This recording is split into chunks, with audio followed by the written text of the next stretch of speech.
how much money do you put in one country? Surely, Warren, in the 21st century, with the world as fluid and as accessible as it is, we should also be thinking of investing, no matter where we are, beyond our own borders. I always feel when you have this conversation, you should start by projecting that that you are the man on the moon, that you're sitting far from Earth, and you look at the world and you decide, what are the biggest countries in the world, what are the biggest economies, and lastly, what are the biggest stock markets, and you should be allocating your money accordingly. Allocating all of your money to an economy that accounts for 0.02%, like Iceland. If you allocate 0.02% economy size and you give it all of your money because you really like their geothermal heating, well, it might not work out for you.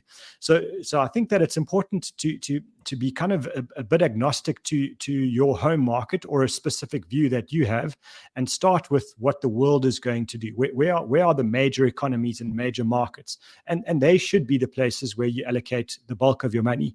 However, you should also know where you're going to spend your money. So in your home country, you should have a bit more money potentially than would be normal if you were the man on the moon, because the man on the moon spends his money on the moon.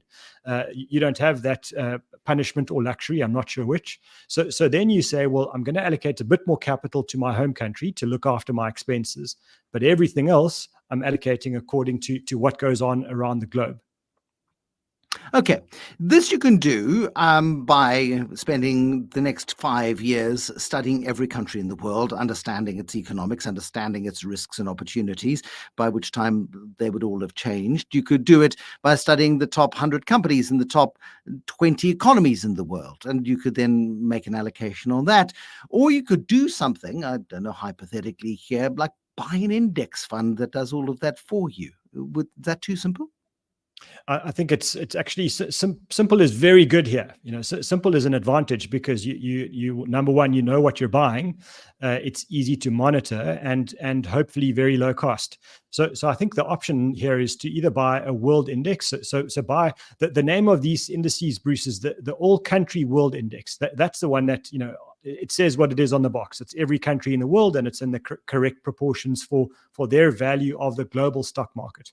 Alternatively, if you think that that's too generic, then look at a general equity mutual fund, where you are paying a fund manager to look at the world and buy a global equity, global general equity fund. So either both or one, but just be really aware of costs when you're doing that. Explain to me the cost element, because that is an absolutely crucial part of this. We discussed cost, we discussed index funds and exchange traded funds in previous episodes. You can scroll back through the episodes if you need a refresher on that. But just this notion that you talk about.